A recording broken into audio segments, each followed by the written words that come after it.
رسول اللہ صلی اللہ علیہ وسلم کو اللہ تعالیٰ مسجد اقصی کیوں لے کر گئے؟ کیا اللہ تعالیٰ یہ نہیں کر سکتے تھے کہ حضور علیہ الصلاۃ والسلام کو ڈائریکٹ مسجد حرام سے معراج پر لے جاتے؟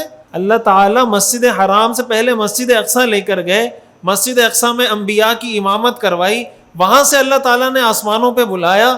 سوال پیدا ہوتا ہے نا کہ اس پورے پروسیس کی ضرورت کیا تھی؟ اللہ تعالیٰ یہ بھی تو کر سکتے تھے کہ مسجد حرام میں حضرت جبریل آتے اور وہیں سے آپ کو آسمانوں پہ لے جاتے۔ تو یہ پورا پروسیس جو کیا گیا ہے، اس پورے پروسیس سے جو گزارا گیا ہے، اس کا بنیادی ایک مقصد تاکہ مسلمانوں کو اس جگہ کی اہمیت کا احساس ہمیشہ قیامت تک ان کے دلوں میں زندہ رہے۔ اس لیے کہ یہ جو مسجد اقصی ہے یہ پیغمبروں کی سرزمین ہے، ارض شام، ارض فلسطین، یہ پیغمبروں کی سرزمین ہے۔ بہت کثیر تعداد میں انبیاء یہاں پر مبعوث ہوئے ہیں شام اور فلسطین کی سرزمین میں۔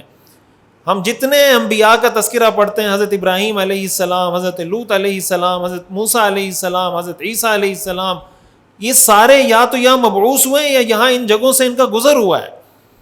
اور پھر مسجد اقصی میں معراج کی شب تو آپ نے ان کی امامت کروائی، انبیاء کی امامت کروائی۔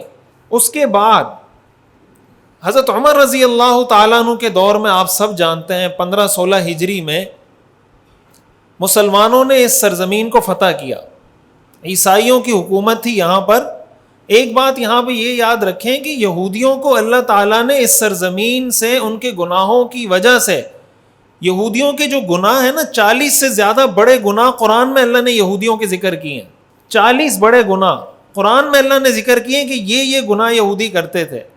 ان میں ایک بہت بڑا گناہ یہودیوں کا یہ تھا کہ وہ انبیاء کو قتل کرتے تھے۔ کئی انبیاء کو یہودیوں نے شہید کیا ہے۔ اسی کے ضمن میں آپ کو یہ بات بتاؤں، ہیکل سلیمانی کی جب بات کی جاتی ہے کہ اس پر ہمارا حق ہے، اور ہیکل اصل میں عبرانی زبان کا لفظ ہے، ہیکل کا مطلب ہوتا ہے عبادت کی جگہ، جس کو ہم مسجد کہتے ہیں نا، اس کو ہیکل کہا جاتا ہے۔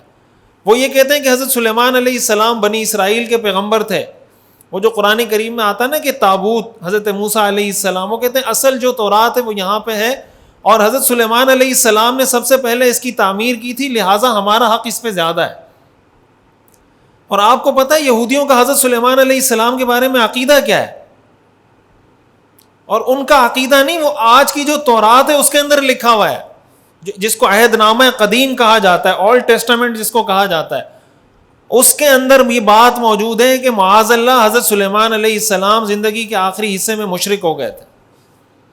یہ تورات میں لکھا ہوا ہے، قرآن نے اس کی نفی کی ہے، وما کفر سلیمان ولکن الشیاطین کفروا۔ حضرت سلیمان علیہ السلام نے کفر نہیں کیا تھا، شیاطین نے کفر کیا تھا۔ یعلمون الناس السحر، وہ لوگوں کو جادو سکھاتے تھے۔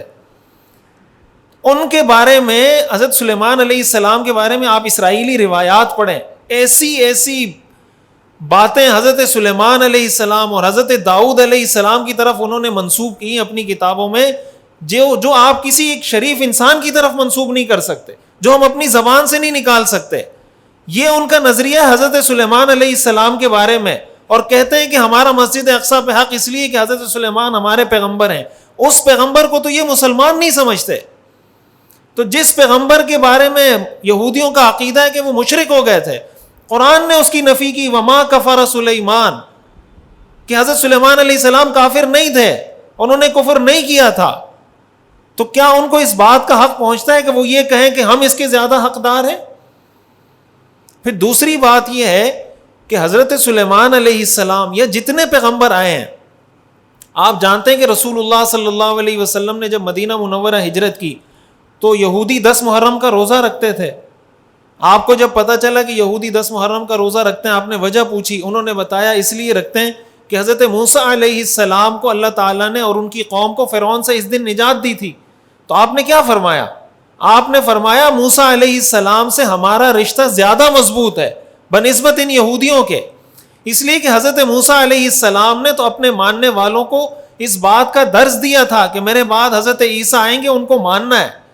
پھر انہوں نے یہ درس دیا تھا کہ جو آخری پیغمبر آئیں گے ان کو ماننا ہے۔ قرآن میں اس کا ذکر ہے، وَإِذْ أَخَذْنَا مِنَ النَّبِيِّينَ مِيثَاقَهُمْ وَإِذْ أَخَذَ اللَّهُ مِيثَاقَ النَّبِيِّينَ لَمَا آتَيْتُكُم مِّن كِتَابٍ وَحِكْمَةٍ ثم جاءكم رسول مصدق لما معكم لتؤمنن به ولتنصرنه۔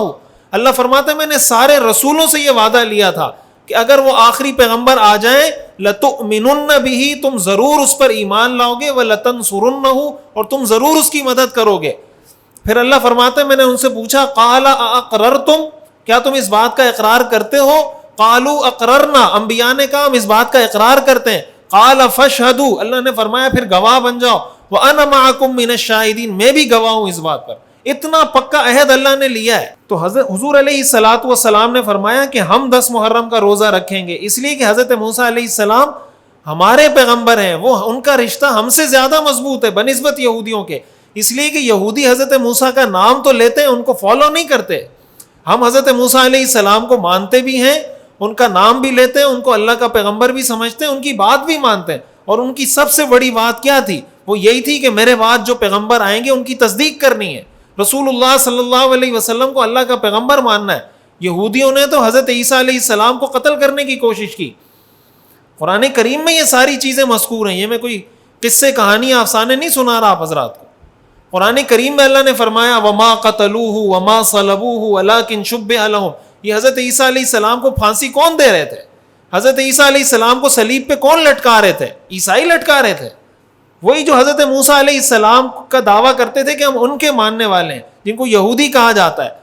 تو حضرت موسیٰ نے کہا کہ حضرت عیسیٰ پر ایمان لانا، اور حضرت عیسیٰ کے آنے کے بعد یہودی حضرت عیسیٰ کو قتل کرنے کے در پہ ہو گئے۔ یہی کام یہودیوں نے رسول اللہ صلی اللہ علیہ وسلم کے ساتھ کیا ہے۔ تو ایک بات یہ ذہن میں رکھنی چاہیے کہ یہ جو کہا جاتا ہے کہ یہودیوں کا حق اس پر زیادہ ہے، یہودیوں کا یہ جو دعویٰ ہے یہ بالکل بے بنیاد ہے۔